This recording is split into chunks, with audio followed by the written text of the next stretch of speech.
Assalamualaikum warahmatullahi wabarakatuh. Bismillahirrahmanirrahim. Tabarakalladzi nazzala al-furqana ala 'abdihi liyakuna lil 'alamin nadhira. Allahumma shalli wa sallim ala sayyidina Maulana Muhammadin wa ala alihi wa sahbihi asma'in amma ba'du. Qudwatunal jami' fi'lan wa qawlan wa hala. Syekhuna al-faqih al-mufassir Kiai Haji Maimun Zubair. Syekhuna Kiai Haji Abdul Wahab, Syekhuna Kiai Haji Muhammad Najih, dan semua ahlu baiti syekhina yang kita hormati, teman-teman Anwar yang kami cintai. Sebelumnya saya mohon maaf karena saya harus di atas, padahal kita ini fi tabqatin wahidah, sama-sama tahta syekhin wahid, tahta murabbin wahid, yaitu Syekhina Kiai Haji Maimun Zubair. Dari sisi itu saya minta maaf. Dari sisi yang lain jenengan harus minta maaf saya karena ini bully saya ini. Artinya bully itu kesannya di atas, tapi ini makmur, diperintah, diatur. Jenengan al-amirun atau al-amir, jenengan pemerintah. Jadi dari sisi ini jenengan keren ya, ngatur-ngatur saya. Tapi begini, sengaja saya tidak bawa makalah, tahun kemarin juga ada bawa makalah. Karena saya datang, saya matur ke Syed ketika beliau minta saya datang. Saya datang tapi tidak sebagai narasumber ya, seperti umumnya santri alumni.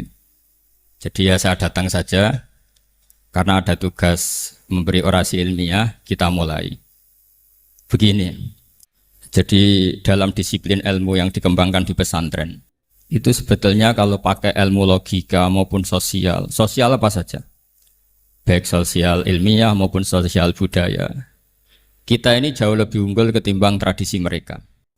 Misalnya begini, dulu di era Umar bin Abdul Aziz, ada yang memberi gelar Khamisul Khulafa, ini yang dikutip Mizan Kubro, Imam Sa'roni. Beliau ngendikan begini. Idza ra'aitum jama'atan yatanajawna sirran fi ma bainahum fi amri dinihim. Itu fasyadu anna dzalika dhalalun wa bid'atun. Jika kamu melihat satu komunitas tertentu yang bisik-bisik agama tapi di grupnya mereka sendiri tanpa melibatkan kelompok lain yang mungkin a'lama minhum lebih alim, maka itu sesat. Dhalalun wa bid'atun. Sehingga dulu itu sudah ada tradisi konsensus ilmiah. Konsensus ilmiah ini diputuskan oleh konsensus yang min ahlil ilmi. Sehingga orang yang tidak ngalim itu ya konangan. Kalau sekarang nggak pati konangan, tahu-tahu ada orang nggak jelas juntrungannya punya majelis tafsir. Yang bisa saja cindil tikus itu halal. Hanya karena berdasar dalil misalnya kula ajitu fima uhiya ilayya muharraman ala ta'imi yat'amuhu ila yakuna apa? Maitatan aw damam masfuhan aw lahma apa? Khinzir. Sehingga dianggap yang halal itu banyak, yang haram hanya 3. Saya pernah ketemu di antara mereka tanya, apa betul Gus Bak menurut Islam begitu? Terus saya baca di antara ciri Nabi itu yang ada di kitab Taurat dan Injil itu wa yuharrimu alaihimul khaba'is. Jadi kadang mawadi'ul halal wal haram itu tidak disebut di halal haram tapi disebut di sifatun Nabi. Sifatnya Nabi adalah wa yadau anhum israhum wal aghlal allati kanas alaihim. Di antara sekian sifat itu wa yuharrimu alaihimul khaba'is, dan Nabi mengharamkan sesuatu yang menjijikkan. Nah kira-kira itu cindil tikus itu kalau sampean dakok di ruang tamu jijikkan enggak? Ya jijik. Ya sudah haram saja kata saya. Akhirnya sebagian mereka ya tobat, mau ngaji sama ahlinya. Dulu ketika Imam Malik ngarak Muwatta, itu beliau ngendikan. Dan ngendikan itu saya hafalkan. Ini ada di kitab Al-Manhalul Latif, juga dikutip Gus Najih dalam kitabnya At-Tajridul Musaffa. Aradtu kitabi hadza ala sab'ina faqihan min fuqaha il-Madinah. Fakulluhum wa ta'ani fasammaituhu al-Muwatta. Kitab ini sudah saya tasihkan ke 70 ahli fikih di Madinah. Kemudian semuanya setuju. Fakulluhum wa ta'ani. Semuanya sepakat. Fasammaituhu al-Muwatta. Maka kitab ini saya namain al-Muwatta yang disetujui. Sehingga kita tidak boleh menjadi orang-orang alim humul sendiri dewean terus dikultuskan santrinya. Serambutnya gondrong terus muridnya jari dulang Nabi Khidir. Sekambine kok kali Jogo itu. Terus terkenal wali itu. Ini kalau kita begitu bahaya, makanya saya senang model pendidikan Anwar. Ilmu itu dikonsensuskan. Siapa yang alim di takrib, di mu'in, ada debat, ada macam-macam. Sehingga yang terbaik, baik secara ilmu maupun perilaku dituakan. Ini penting, kalau ilmu tidak dikontrol itu repot. Saya berikan contoh betapa kita lebih kritis ketimbang tradisi di kampus. Saya pernah didebat sama salah satu kelompok ormas tertentu. Pak Paha, apa alasannya orang NU kalau megang istrinya itu kok batal gitu?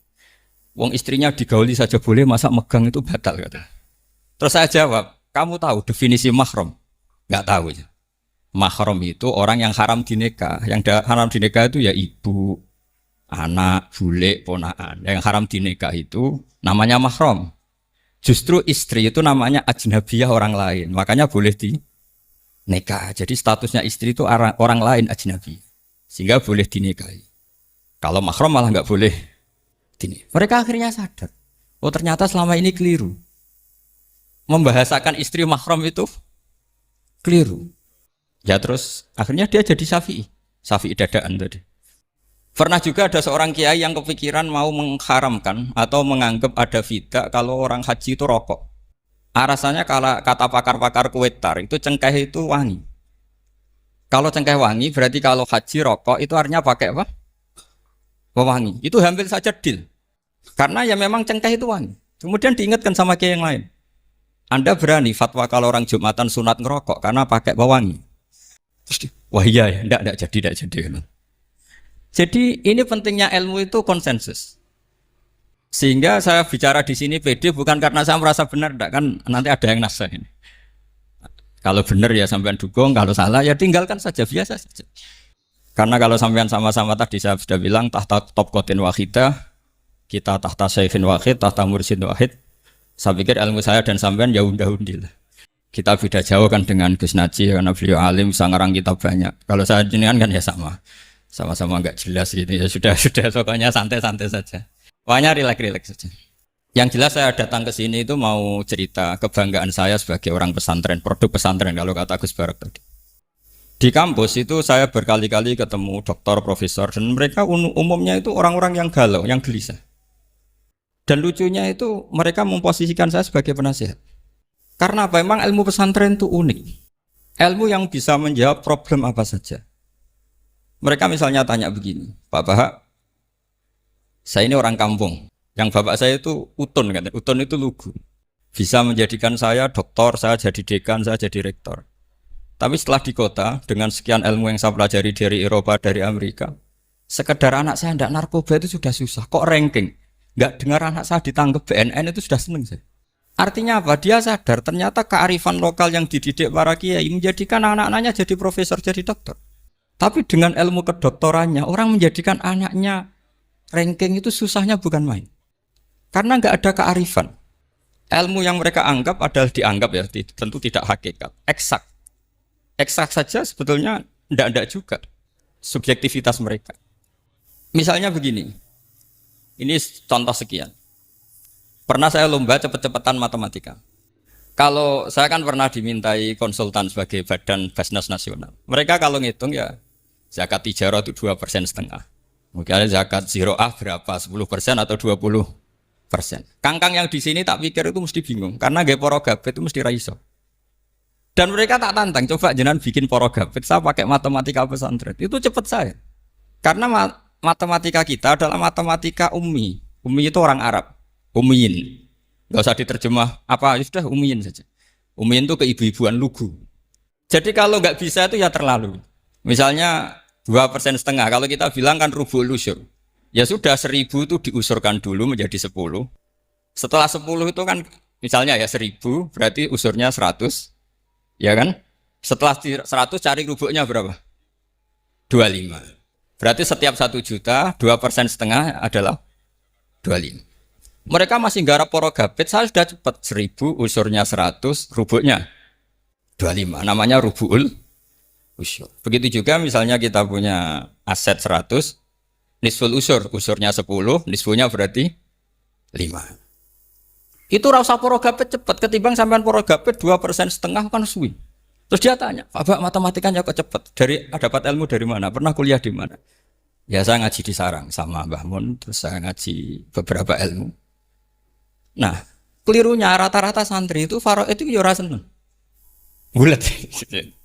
Nah ini cerita saja. Jadi kita bisa membuktikan ke khalayak ramai kalau kita tidak kalah. Khawarizm Al-Jabar terkenal di barat, Avicenna atau Ibnu Sina itu ya dengan ilmu-ilmu umum. Dan mereka fasih sekali menerangkan ilmu medis, ilmu apa. Fasih sekali. Sehingga ketika sekarang teknologi katanya adanya di barat, di Eropa, sebenarnya mereka itu kagum sama Islam. Karena mereka ngakui bahwa di antara ilmu itu dari Islam, zaman Khawarizm, zaman Al-Jabar, zaman Avicenna, zaman Ibn Rus dan sebagainya. Saya beri sekian contoh dan ini saya bilang tanyakan ke orang kafir yang paling inat, paling lacip di dunia. Tanyakan ayat ini, pasti artinya seperti ini. Yaitu ketika ada fenomena likuifaksi, tentu kalau di Jogja kan ada grup ilmiah. Mereka tanya saya, Pak Bahak, apa ada teori manusia itu ditenggelamkan di bumi? Yang teori, bukan kasus, bukan peristiwa sejarah. Kalau peristiwa sejarah kan ada korun. Saya ditanya gitu, itu saya jawab, Aamin tuman fis sama ayakhsifa bikumul ardo faidah hiya tamur. Apa kamu merasa aman di dunia? Sementara pengendali langit, man fis sama itu pengendali langit. Ya siapa saja, bisa malaikat atau bisa Allah, man sing kudratu fis sama, itu ahli tafsir beda pendapat. Yang enggak beda, yang enggak pernah nafsiri gitu.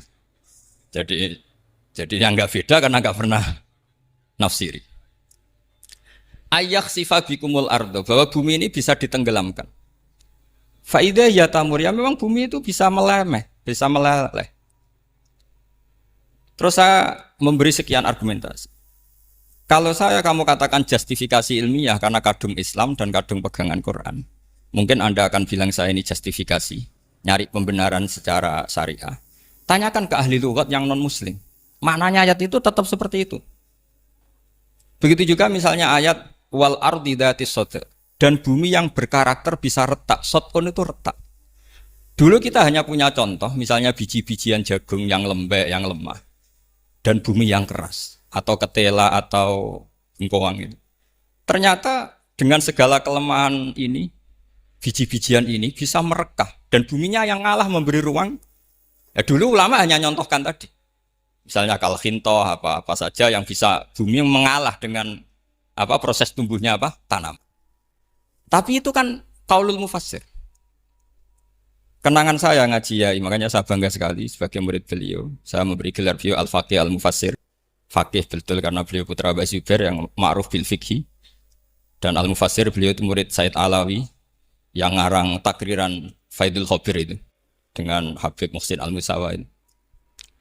Ini penting, sanad kita ini penting dan kita insya Allah sebagai murid tidak akan merusak sanad itu. Dan yang merusak sanad itu gurunya alim, baik guru alim terus kita bodoh itu merusak sanad itu. Saya masih ingat di Dawi Mbah Mun, wong jagoman merusak sanad.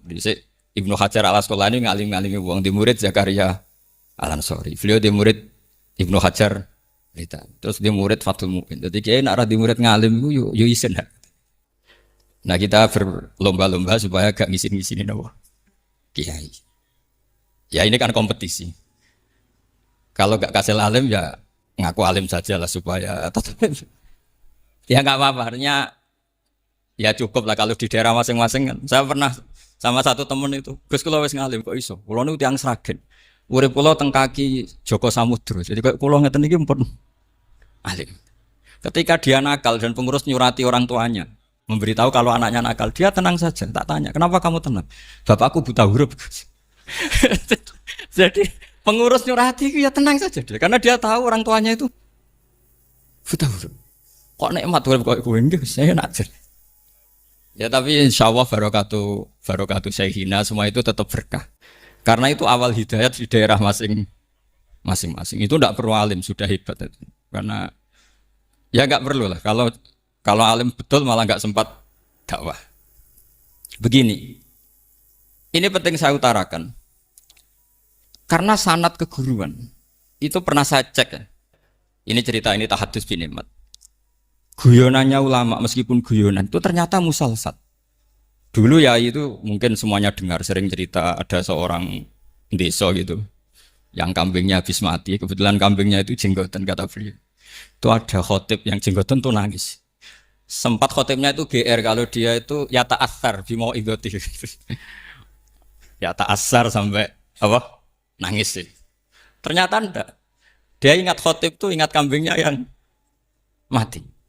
Itu cerita Yai dulu dan diulang-ulang. Ternyata saya baca, kalau sama nggak percaya baca di Al-Fawaid Asy-Syatiriyah. atau Al-Fawaid Al-Haramiyah. Itu karangannya Habib Salim Asyatiri. Beliau dekat sekali dengan Gus Najib, pernah nginep di beliau. Itu di karangan beliau sampean cek nanti di qauluhu ta'ala lau adzibannahu adzaban syadidan. Aw la asfahannahu aw la ya'tiyanni bisultanim. Itu kata beliau begini. Adzaban syadidan itu orang dihidupkan atau didomisilikan di daerah yang enggak sejenis. Itu tersiksa sekali. Terus di situ beliau cerita, dulu itu ada orang alim alamah hamilul Quran itu di penjara. Karena ketemu orang sejenis santri-santri yang kebetulan itu ada kios politik itu atau gerakan politik. Itu di penjara itu asik saja. Bahkan banyak alumni penjara itu udah hafal Quran. Yang sebelum hafal ada yang bebas, nggak mau bebas karena ingin meneruskan hafalan dengan saking keramatnya tadi orang alim yang hafal Quran. Nanti kalau nggak percaya nanti dicek. Kitab itu sekarang gampang didapatkan. Al-Fawaid apa? Asyatiriyah atau Al-Fawaid Al-Haramiyah itu namanya itu. Itu ternyata terus penguasa ini ngerti, ini di penjara kok happy-happy saja malah mulang Quran. Di penjara mek wong bedui sing ora roh wong alim ya ora roh kitab. Ternyata si bedui tadi pertama melihat syekh yang jenggotan tadi, ingatnya sama kambing tadi. Langsung dong, ya Allah saya ingin bebas. Artinya betapa tersiksanya orang dikumpulkan orang yang tidak sejen. Dan guyonan itu ada di Al-Fawaid Asyatiriyah. Betapa ini al-arwah junudun mujannad. Mbah Mun muridnya Sayyid Alawi pernah cerita itu, meskipun dengan analogi kias yang beda. Sayyid Habib Salim Asyatiri itu malah cerita itu ditadwin, dimudawankan, yaitu ditulis di kitab. Itu kan luar biasa. Dan saya punya kitab itu. Kemudian yang sama lagi adalah Yai sering berkeyakinan annal ardo kurawiyah. Meskipun sampean mungkin lihat di video-video nak bumi itu flat. Itu orang nggak mau mikir mungkin ya. Annal ardo kurawiyah. Saya percaya beliau karena beliau orang alim dan saya percaya teori falak. Kemudian saya cek di tafsirnya Imam Habib Satiri tadi di ayat watarol jibala tahsabuha jamidatan wa hiya tamurru marras sahab. Kata beliau annal ardo kurawiyah wa anna hadhil ardo tamurru kal jibal atau tamurru mamarul jibal marul jibal. Ketika dia ditanya apa alasannya, watarol jibala tahsabuha, kan ada kata tahsabuha. Tahsabu itu hasibah yahsabu husbanan. Kalau sebagian lughat hasibah yahsibu husbanan. Nah, itu sekarang kata beliau, itu sekarang. Kenapa itu sekarang? Idlah husbana hunaka. Kan ada mufassir yang mengatakan tamurru marras sahab itu nunggu di akhirat. Wa tarol jibala tahsabuha jamidatan wa hiya tamurru marras sahab. Marras sahab itu nunggu nanti di akhirat. Tapi kata Habib Salim Asyatiri tidak di dunia. Idlah husbana hunalika itu akhirat maksud. Di akhirat husban itu artinya kan nyongko, ngiro. Di akhirat semuanya itu ilmul yakin, ainul yakin. Jadi kalau tahsabuha pasti di dunia karena adanya husban, dugaan hanya ada di dunia. Lagi-lagi muwafaqah bainahu wa baina Habib Salim Asyatiri. Dan di situ detail sekali. Cara beliau nulis tafsir, pengalaman ngaji sama Sayyid Alawi, tanggalnya. Begitu juga saya dulu ngaji sama Yai. Banyak sekali, diantaranya yang saya syukur sekali, yaitu tadi Ulumul Quran. Dulu di MGS yang ngajar Faidul Khobir beliau sendiri. Dan kita syukur sekali. Jadi ini pengalaman-pengalaman kita sebagai murid, sebagai penerus. Terus ketiga begini, ciri khas samahah atau samahan. Ini saya meskipun tidak bawa makalah, saya ini baca sekian takbir. Kenapa guru-guru kita di Indonesia itu menghindari tema-tema ekstrim atau tema-tema keras? Saya pikir di sini masyhur sekali, beliau sering ngendikan zada khusyu'an zada jalan, kita hanya nirukan saja tapi tidak ikut menvonis. Karena kalau kita serius, terlalu serius, ngendikan hukum-hukum yang serius, nanti kejadiannya begini. Ini saya baca takbir ini dari kitab Ibnul Qayyim di I'lamul Muwaqqi'in an Rabbil Alamin dan dari kitab Nasaihul Ibad. Ketika lisan dihisab sama Allah Ta'ala dan mendapatkan azab yang paling tinggi dibanding jawareh yang lain, itu ketika lisan menanyakan sama Allah, kenapa ya Allah saya punya adab yang begitu ekstrim? Jawabannya Allah, kharajat minka kalimatun balagot masyariqal ardi wa magharibaha fasufikat bihad damul haram wa ukhidha biha al-malul haram wa antuhika biha al-farjul haram. Jadi kalau fatwa serius menjadi ekstremis, apalagi fatwa-fatwa tentang chaos, tentang apa itu nanti resikonya itu ada safkut dima dan itu hal yang dihindari ulama dulu. Kamu jangan pernah fatwa dengan meluncurkan satu kalimat yang dengan kalimat itu bisa saja sufika biha adamul haram. Orang-orang yang nggak perlu mati harus terbunuh dan sebagainya dan sebagainya. Kalau dalam Nasaihul Ibad redaksinya adalah kharajat minka kalimatun balagot masyariqal ardi wa maghariba. Ini kalau di kitab Ibnul Qayyim redaksinya itu ada seorang ulama yang ngeluh ketika habis ngajar Al-Hudud. Ha anadza kata beliau, yuta'allamu minni ma tudrabu bihir riqab wa tuta'u bihil furuj wa tu'khadhu bihil huquq. Jadi sehingga dengan tradisi ulama kabiron angkabirin, dulu-dulunya itu memang ulama menghindari tema-tema ekstrim. Bukan karena tidak bisa, karena takut ini kalau salah fatwa nanti safkut dima. Dan itu yang dilakukan Said Hasan bin Ali ketika beliau konflik ya dengan tanda kutip konflik dengan Muawiyah, kata beliau bisa saja ini hak rajulin, ya sudah tak kembalikan ke dia. Bisa saja hak saya tak kasihkan ke dia. Haknan lidima'il muslimin. Tapi karena hukum itu adalah hukum yang sifatnya ijtihadiyah, beliau tetap menutup dengan makalah wa in adri la'allahu fitnatul lakum wa mata'un ilahin. Saya tidak tahu ini kayak apa, jangan-jangan ini hanya fitnah. Kenapa beliau tetap menutup hukum wa in adri dan kemudian ditiru terus oleh Imam Malik setiap ditanya sering bilang la adri, sampai yang tanya pernah mangkel. Ini pernah dikutip Gus Najih dalam kitab At-Tajridul Mustafa, juga ada di Al-Manhalul Latif. Kenapa sa'alim engkau selalu jawab la adri? Kata Imam Malik, jawab, saya ini orang jauh, kalau sampean bilang la adri nanti gimana? Saya laporannya yang disuruh tanya. Kata Imam Malik happy saja. Fa'ablih man waro'aka anni la adri. Enggak kamu tok yang harus tahu kamu saya la adri. Itu kan dani pisan umat temen aku ya la adri. Jadi ulama dulu, saking khosnya sama Allah, khosyah, bilang nggak tahu itu nggak masalah. Karena begitulah sanad mereka dalam hal-hal yang ijtihadiyah, yang potensi safkut dima. Saya ulang lagi, yang potensi safkut dima itu milih aman bilang la adri. Sampean kalau nggak percaya dicek di Sahih Muslim atau di kitab-kitab hadis Sahih yang lainnya. Dan ini juga yang dipakai Ibnul Qayyim ketika bikin muqaddimah I'lamul Muwaqqi'in dalam Khotorul Fatwa. Ada seorang namanya itu Buraidah. Buraidah itu Amirul Jaish.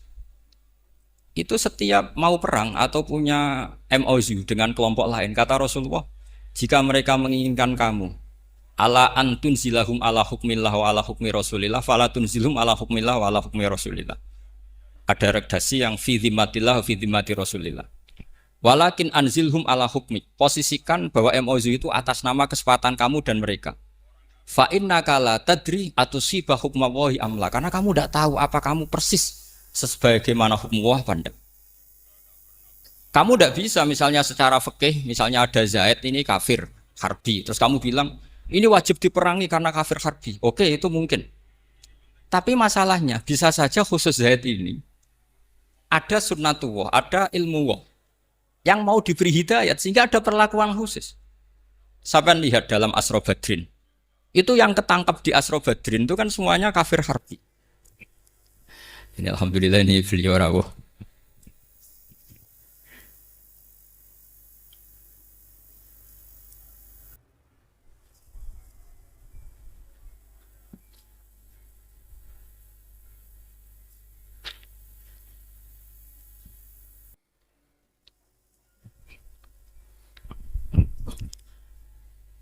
Kalau terus akan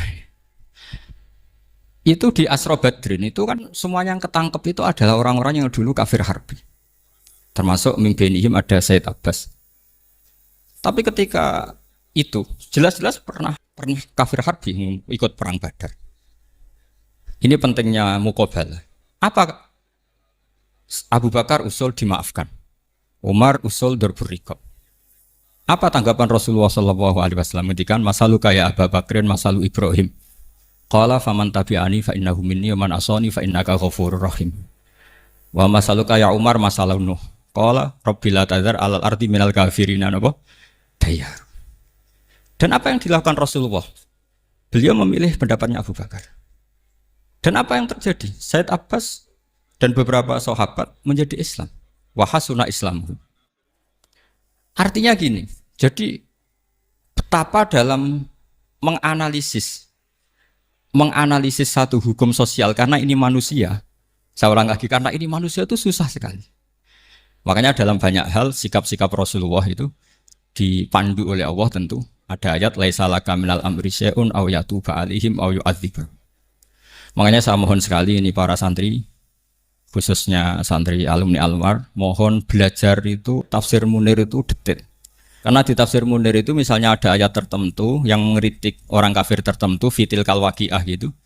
Di situ ada kejelasan fa aslamu wa hasuna islamuhum. Misalnya wasfir nafsaka ma'al ladzina tuna rabbahum bil ghadat, saat terus wala ta'du aynaka anhum turidu zinatal hayatid dunya. Terus beliau menerangkan orang-orang ini yang dulu angkuh enggak mau ta'alum sama Nabi karena enggak mau jejer sama du'afaul muhajirin dan du'afaul ansor, itu akhirnya Islam dan wahasuna Islam.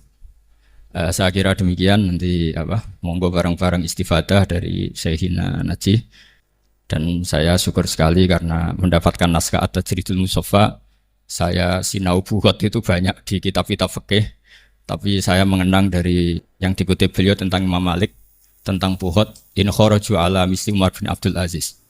Terus ketika siapa itu Ibnu Qasim tanya, fa'ilam yakun mislah, kata Imam Malik, ya dakhum yantaqimu muwah min dzalimin bi dzalimin, summa yantaqimu min kilaihim. Jadi sikap-sikap dari Syekhina, dari para ulama-ulama kita yang sabar ngadepi umarok yang macam-macam, itu adalah sikap dari guru-guru kita, musalsal ila Rasulillah sallallahu alaihi wasallam. Ini penting saya utarakan karena jangan sampai kritis kita sampai menjadikan bangsa ini keos. Kalau keos nanti safkut dima, tentu itu yang enggak diinginkan Sayyid Hasan bin Ali, dan beliau dapat gelar dari Rasulullah, inna ibni hadza la sayyidun wa la'alla Allah yuslihu bi baina fi'atin azimatin. Saya kira demikian, dan bareng-bareng monggo istifadah dari Syekhina Kiai Najih. Baiklah teman-teman, jadi itulah reaction ngaji kita bersama dengan Kiai Haji Bahauddin Nur Salim atau Gus Baha tentang ngaji beliau di Pondok Pesantren Al-Anwar, dan beberapa hal yang bisa kita catatkan dalam ngaji kita bersama dengan Gus Baha kali ini, diantaranya yaitu bahwa yang pertama, ilmu pesantren jauh lebih unggul daripada keilmuan pendidikan ilmiah, karena eksak hanya berhenti pada rasio saja, sedangkan keilmuan pesantren meliputi aspek rasional, moral, sosial, emosional, dan spiritual, atau dalam bahasa pendidikannya adalah IQ, EQ, dan SQ. Jadi ilmu pesantren itu lebih komplit. Yang kedua, ilmu harus dikonsensuskan atau disepakati bersama, seperti halnya di Al-Anwar ini, agar ada pemahaman standar kealiman. Orang yang disebut alim ya yang memenuhi standar persyaratan atau ketentuannya dan disepakati bersama, diakui bersama ya. Kemudian yang ketiga, ilmu pesantren itu unik karena bisa menjawab kegelisahan atau permasalahan apapun dalam masyarakat. Keempat, banyak ulama yang ahli dalam ilmu umum atau ilmu eksak dan di berbagai bidang keilmuan. Ada Al-Jabar, Ibnu Sina, Ibnu Rushd, Ibnu Khaldun, Al-Khawarizm, dan ulama lain yang menjadi rujukan keilmuan umum, bahkan dipakai oleh orang-orang barat dan diakui. Yang kelima, Gus Baha bangga menjadi murid Syekhona Kiai Haji Maimun Zubair karena keilmuannya bersanad hingga Rasulullah Muhammad SAW, dan sebisa mungkin untuk tidak merusak sanad. Yang dimaksud merusak sanad ini adalah apabila guru kita alim alamah, terkenal alim alamah, sebaik mungkin kita belajar untuk menjadi alim. Yang keenam, Gus Baha menyinggung tentang flat earth atau bumi datar karena keyakinannya bersanad pada ulama yang meyakini bumi itu bulat. Namun dalam hal ini tidak begitu detail penjelasannya. Yang ketujuh, kenyamanan itu didapatkan karena ada perasaan ataupun persamaan atau ada satu kesejenisan. Betapa orang akan tersiksa jika dikumpulkan bersama orang-orang yang tidak sejenis atau mempunyai pemahaman yang berbeda. Yang kedelapan, ulama Indonesia sangat banyak yang menghindari fatwa serius atau fatwa ekstrim, fatwa yang keras, karena berpotensi menghilangkan nyawa dari orang muslim, orang-orang yang tidak perlu mati jadi terbunuh. Yang kesembilan, Imam Malik meniru Imam Hasan bin Ali dengan sering menjawab pertanyaan dengan jawaban tidak tahu. Terlebih pertanyaan yang menimbulkan fatwa ekstrim. Jadi boleh ya ulama itu mengatakan tidak tahu, itu boleh. Kemudian yang ke-10, terlebih di waktu sekarang ini jelas kita tidak tahu bahwa yang jelas benar itu siapa dan yang jelas salah itu siapa. Maka sebaiknya memang menghindari fatwa ekstrim yang menimbulkan chaos atau pertikaian. Yang ke-11, adab Gus Baha bisa kita lihat dari cara beliau menghormati gurunya, yaitu Kiai Haji Maimun Zubair dan zuriyah gurunya. Dalam ngaji ini yang datang adalah Gus Najih Maimun. Tadi jelas ya, kita lihat bagaimana Gus Baha memperlakukan zuriyah dari guru Anda tercinta. Ada Gus Najih yang datang dan beliau merupakan putra dari Kiai Haji Maimun Zubair. Dan yang terakhir adalah sikap-sikap ulama Indonesia yang sabar dan halus dan santun, itu bersanad dari guru-guru hingga sampai pada Rasulullah. Jadi sikap-sikap ulama Indonesia ini yang santun-santun dan tidak terlalu keras fatwanya ini merupakan sudah ada sanadnya, dan itu sanadnya sampai kepada Rasulullah Muhammad SAW. Tentunya mempunyai dasar landasan, baik itu hadis, baik itu fatwa lainnya yang jelas bersanad. Itu mungkin yang bisa kita catatkan ataupun bisa kita sampaikan dalam ngaji kita kali ini ya teman-teman. Semoga bisa menjadikan kita sebagai penerima ilmu yang bermanfaat dunia akhirat. Semoga menjadi amal ibadah Gus Baha yang berkah lambar kayu untuk kita semua.